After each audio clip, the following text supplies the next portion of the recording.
নমস্কার, গোলমাল ফ্যামিলি ভিডিওতে স্বাগত। আজ রান্না হলো বাঁধাকপি দিয়ে মুরগির ঝাল। এই যে মুরগির ঝাল, বাঁধাকপি সিদ্ধ করে রেখেছি, পেঁয়াজ টমেটো কুচিয়ে রেখেছি, আলু কেটে নিয়েছি, আদা রসুন বাটা। এবার কড়ার মধ্যে সাদা জিরে দিয়ে পেঁয়াজ টমেটোটা একটু ভাজা ভাজা করে নিচ্ছি। একটু ভাজা ভাজা হয়ে গেলে বা তেল ছেড়ে দিলে তখন আদা রসুন বাটাটা দিয়ে দিচ্ছি।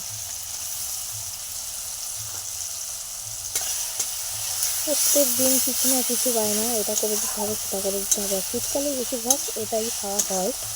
আপনারাও বাড়িতে করে খেয়ে দেখবেন, বেশ ভালো লাগবে। এইভাবে পেঁয়াজ টমেটো একটু ভাজা হয়ে গেলে আদা রসুন দিয়ে নাড়িয়ে চাড়িয়ে এরপর যে ছালটা আছে মুরগির ছালটা, সেটা দিয়ে একটু নাড়িয়ে চাড়িয়ে নেব। এইভাবে রান্না করে খেয়ে দেখবেন, অবশ্যই আপনাদের ভালো লাগবে।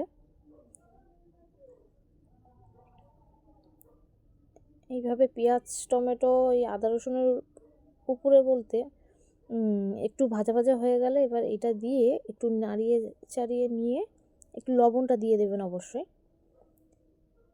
এবার একটু ঢাকা দিয়ে রেখে দেবো যাতে এর তেলটা ছেড়ে যায়। এই দেখুন কি সুন্দর তেল ছেড়ে গেছে। কারণ এইভাবে করলে সত্যি রান্নার টেস্টটা অন্যরকম আসে। এভাবে নাড়িয়ে ছাড়িয়ে নিয়ে এরপর আপনি